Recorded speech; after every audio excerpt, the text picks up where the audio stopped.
আল্লাহর সৃষ্টি জগতের এমন একটি প্রাণী যার দুঃখ শুনে আপনারও অনেক কষ্ট হবে। আর সেটা হলো পৃথিবীর সবচেয়ে লম্বা গলা এবং লম্বা পা বিশিষ্ট পাখি ফ্লেমিঙ্গো। ফ্লেমিঙ্গো পাখির পা অনেক লম্বা এবং পাতলা হওয়ার কারণে এই পাখির দাঁড়িয়ে থাকা অথবা দৌড়াতে কোনো ধরনের সমস্যা হয় না।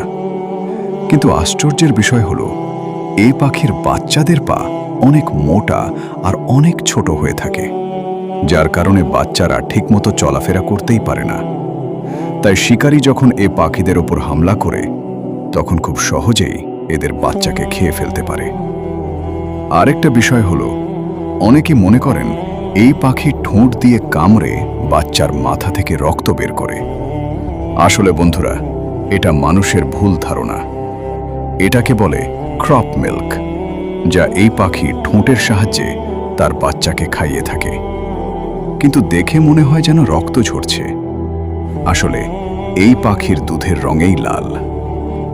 নিশ্চয় আল্লাহ তাআলা উত্তম সৃষ্টিকর্তা। তাই আল্লাহর শুকরিয়া। ভিডিওটিতে লাইক দিয়ে সুবহানাল্লাহ অবশ্যই লিখুন।